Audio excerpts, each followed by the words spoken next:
and then we will open the question answer sessions. Hopefully, the question answers will be focused on the security situation. Ji, this is what you can see, the situation for 2026.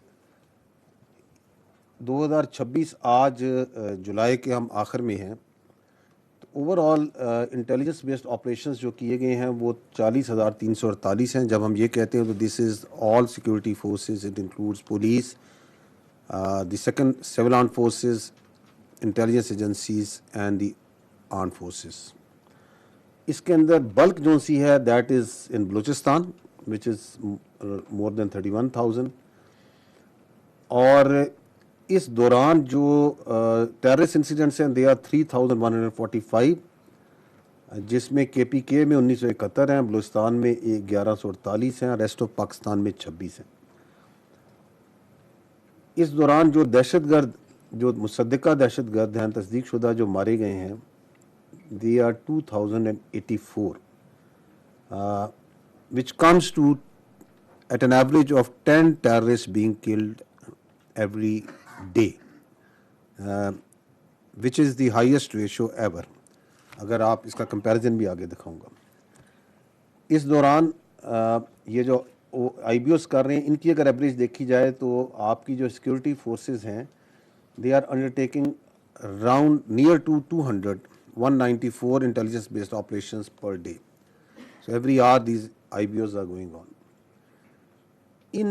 इस दौरान इस साल रवां में जो शहादतें हैं पाकिस्तानियों की दहशतगर्दी के हाथ वो 819 हैं, which comes to 4 per day, जिसमें आर्मी के 303 जवान शहीद हुए हैं.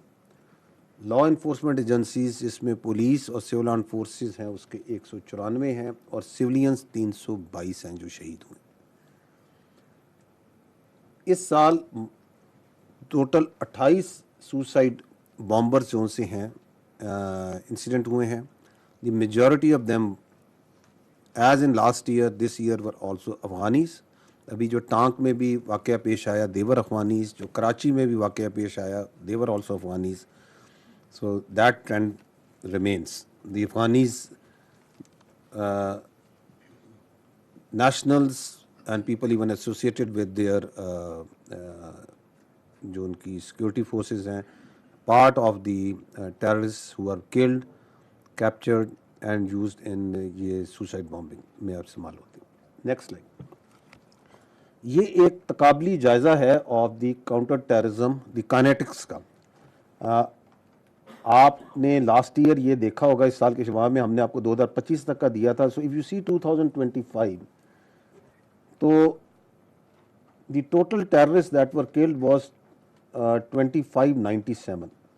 इस साल अभी तक जो टेररिस्ट हैं वो 2084 मारे गए हैं, और अभी तकरीबन आधा साल या 5 महीने अभी आगे जारी हैं. The way the kinetic prong of the counter terrorism is maturing, responding and delivering, वो आपके सामने है कि अगर आप 2023 को देखें तो उसके अंदर हमारे शोहदा की तादाद या रेशो अगर आप देखते हैं तो वो दहशतगर्द कम मारे जा रहे थे, शहीद ज़्यादा थे. 24 में the tide started turning. In 25, for each shaheed we were taking out minimum 2, and this year for each we are taking out minimum 2.5.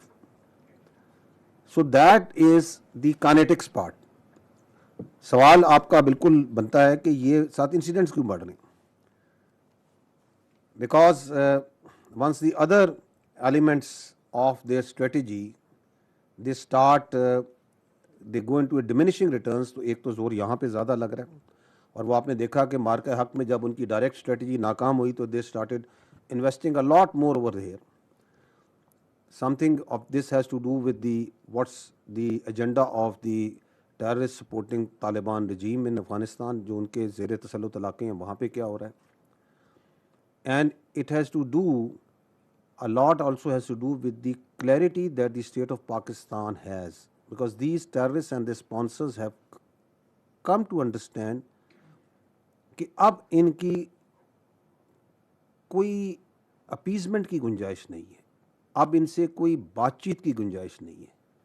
तो once they know that the state is telling them very clearly कि या आप रियासत की will के आगे submit करें आइन और कानून के मुताबिक, और otherwise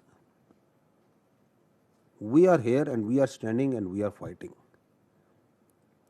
And fourthly, it is the proactive nature of the operations, because ये आगे मैं थोड़ा डिटेल में जब बलूचिस्तान में बात करूँगा तो ये नंबर ऑफ इंसिडेंट्स क्योंकि आपको यकीनन कौम को परेशान करते हैं.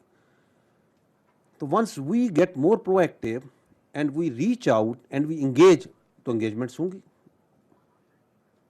Once we are doing more number as well as more effective intelligence based operations, तो एंगेजमेंट्स होंगी. उसकी वजह से भी ये इंसिडेंट्स बढ़ते. So that is, but we can leave the details to the question answer session if you want to get into that. जी आगे जाइएगा. मैंने जैसे आपको पहले अर्ज किया कि आज की जो इनिशियल ब्रीफ है इसमें we will focus more on Balochistan. Why? Because एक जानबूझ के एक परसेप्शन फैलाने की कोशिश की जा रही है और की जाती है कि जैसे बलूचिस्तान के अंदर हालात जो से हैं वो बहुत ख़राब हो चुके हैं. तो I will take some time and we will discern this issue in 3 questions in 3 parts. पहला सवाल ये है कि मसला क्या है,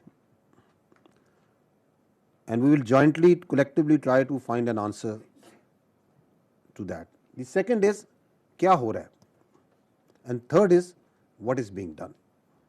So let's come to the first. ये है बड़ा issue which is not specific to Balochistan only, but this is specific to the total environment of the security environment in which we are in Pakistan. Hard state question mark. Are we a hard state? Unfortunately not. Why? Because once we say hard state, what does it mean? A hard state means एक वो रियासत जिसमें आइन और कानून सबके लिए यकसा हो, जिसमें तमाम मामलात आइन के मुताबिक और कानून के मुताबिक हो, in which there is no elitism, जहां सबके लिए बराबर हो आइन और कानून, तमाम मामलात आइन कानून के मुताबिक चले. That is what is an hard state. It doesn't mean A military run state. It doesn't mean a armed forces dominated state like it is tried to be interpreted या उसकी तशरीह करने की कोशिश की जाती. That is what is hard state in our understanding is. अगर आप आइन और कानून के मुताबिक अपने तमाम मामलात को ले आएं बिला तफरीक, जिसमें कोई ख्वास नहीं है, आम और ख्वास बराबर हैं, तो ये हार्ड स्टेट होगी. उस हार्ड स्टेट के अंदर सिक्योरिटी होगी, स्टेबिलिटी होगी, उसके अंदर ग्रीवांसेस नहीं होंगी. So that is a question mark. And the second is the obligations versus rights. What does that mean? That means कि क्या हम अपने हकूक की बात करने से पहले अपने फराइज से आगाह हैं? We are all taking up grievances. उन ग्रीवांसेस के पीछे कहीं पे नारे लगाए जा रहे हैं, कहीं पे आंस भी इकट्ठे किए उठाए जा रहे हैं, and they are all based on हकूक. ये मेरा हक है, ये मेरा हक है, ये मेरा हक है. We can discern these rights also and the genuinity of that grievances बिल्कुल ठीक भी होंगी. लेकिन ये जो हकूक हैं इसके पीछे, इसके पहले, इसके पीछे भी नहीं, इससे पहले हमारी कुछ ऑब्लिगेशंस हैं. Let me try to put the context in it constitutionally. Article 5 of the constitution, what does it say? It comes before the article 8 and beyond, जहां आपके फंडामेंटल राइट्स की बात होती है. It reads loyalty to the state and obedience to constitution and law. It says loyalty to the state is the basic duty of every citizen, full stop. Absolute clear. It states, the part 2 states, obedience to the constitution and law is the inviolable obligation of every citizen wherever he may be. तो आइन आपका वाज़ेह है कि हमारी सबकी बुनियादी कुछ duties हैं, कुछ जिम्मेदारियां हैं, और वो क्या है कि we need to be loyal to the state. If we are loyal to the state, we are obedient to the constitution and law, and it is given in the constitution, so then you can talk about your rights. ये जो paradox है, इस paradox में हमें सबसे पहले अपनी obligations की बात करनी पड़ी. फील्ड मार्शल सईद आसिम मुनीर ने चंद दिन पहले इसकी निशानदेही करते हुए नेशनल वर्कशॉप बलोचिस्तान में बड़े वाज़े अंदाज में बात की कि yes, we talk about rights movement. Why don't we talk about the obligations movement? There has to be a movement for the obligation of every citizen, every institution. And what are these obligations? They are very clear, they are very simple. क्या ये obligation नहीं है हर शहरी की कि हमारी पहली, अव्वलीन और आखिरी आइडेंटिटी पाकिस्तानी हो? This is a very clear, very understandable obligation.